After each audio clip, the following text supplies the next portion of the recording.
چونکہ بالاچ ایک نوجوان تھا، ایک خوبصورت نوجوان جو برائی اور برے کاموں سے نکلنے کے لیے اپنی کوشش کر رہا تھا، اس پر گفتگو کرنا زیادہ مناسب ہے۔ بالاچ ٹیپو ٹرکا والے کا بیٹا تھا اور اس کے والد کی بلکہ اس کے دادا کی چند لوگوں سے دشمنی تھی، اور انہوں نے بالکل سیریز وائز تینوں کا قتل کروایا اور بڑی پلاننگ سے اپنا کام سر انجام دیا۔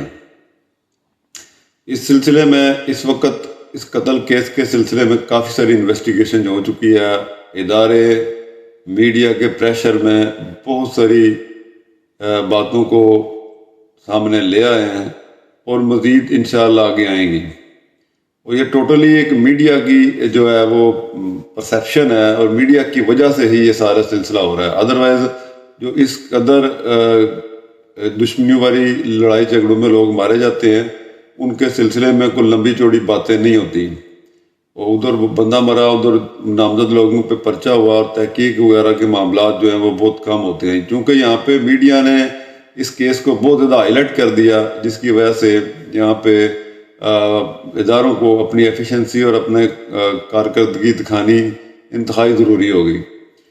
دیکھا جائے تو انڈر ورلڈ سے تعلق رکھنے والے جتنے بھی لوگ ہیں، ان کے لیے میڈیا کا جو ٹچ ہے نا، وہ ہمیشہ ان کے لیے نقصان دہ ثابت ہوا ہے۔ اس سے قبل میں نے ایک ویڈیو بنائی تھی جس میں سیکیورٹی کے حوالے سے جو بڑی شخصیات ہیں، بڑے لوگ ہیں، یا جو ہائی پروفائل لوگ ہیں، ان کے لیے میں نے چند تجاویز دی تھی کہ ان کی سیکیورٹی کس قسم کی ہونی چاہیے، اور ایک 20-25-50 ہزار یا لاکھ روپے تک کا جو ملازم ہے، اگر اس کو دوسری پارٹی کوئی بڑی آفر کراتی ہے تو وہ کیا کر سکتا ہے۔ تو دیکھا جائے تو یہ جو لوگ ہیں، جو ملازم ہیں، جو آپ کے ساتھ بلڈ ریلیشن میں نہیں ہیں، اگر وہ آپ کے ساتھ کام کرتے ہیں تو آپ کا ان سے ایک محدود حد تک فاصلہ رکھنا بہت ضروری ہے، کیونکہ انسان کسی وقت بھی کوئی غلطی کر سکتا ہے، اور بالاچ اسی قسم کی ایک غلطی کے زمرے میں اپنی جان گوا بیٹھا۔ وہ خوبصورت نوجوان تھا اور بھروسہ کرتا تھا اپنے دوستوں پر، اپنے یاروں پر، اور وہ سخی دل بھی تھا۔ اس نے بہت سارے لوگوں کو اپنے پاس اپنے خرچ اخراجات پہ رکھا ہوا تھا، اور ان کی مدد امداد بھی کرتا تھا۔ اس کے ایک دوست جس کا نام احسن شاہ ہے، اس نے اس کے مخالفین کے ساتھ مل کر اس کو مروا دیا، اور دوستی کے نام پر ایک بدنما داغ بن گیا۔ بالاچ کو اس کے دوست نے بڑی پلاننگ سے یہ ساری کارروائی کی۔ میں حیران ہوں کہ ہم لوگ نام کے مسلمان ہیں اور کام ہمارے کیا ہیں۔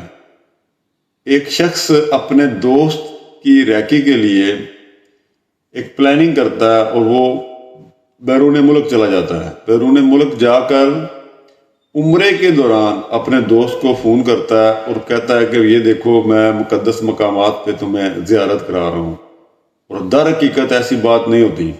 در حقیقت وہ اپنے دوست کی اس جگہ پہ جا کے ویڈیو کال پر اس کی بیک گراؤنڈ میں جو سچویشن ہے وہ دیکھنا چاہتا ہے کہ وہ اس وقت کدھر ہے، تاکہ وہ اپنے ان لوگوں کو بتا سکے جو اس پر حملہ ہونے والے ہیں۔ ایک دردناک بات ہے، ایک تکلیف دہ بات ہے۔ اس نے اس معاشرے کے نوجوانوں میں بہت ساری افراتفری پیدا کر دی ہے۔ دوستی کے نام پر اعتبار اٹھ چکا ہے، اور جو لوگ آئندہ کے لیے انڈر ورلڈ سے خاص کر تعلق رکھتے ہیں، ان کو اس چیز پر سوچنا ہوگا۔ دو چیزوں سے انتہائی احتیاط بہت ضروری ہے، ایک تو میڈیا ٹچ، دوسرا اپنے ارد گرد کے لوگوں پر نظر رکھنا۔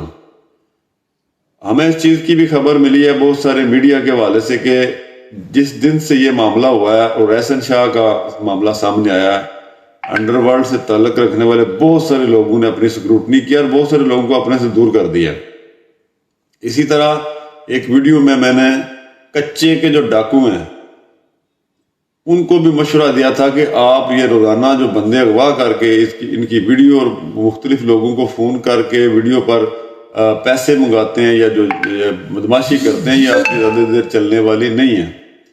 اس کی وجوہات یہ ہیں کہ دیکھیں، ایک ملک ہے، ایک نظام ہے، ایک سسٹم ہے اس کا۔ جب آپ اس سسٹم سے باہر نکلیں گے تو ظاہری بات ہے وہ سسٹم آپ کو اس سے نکلنے نہیں دے گا۔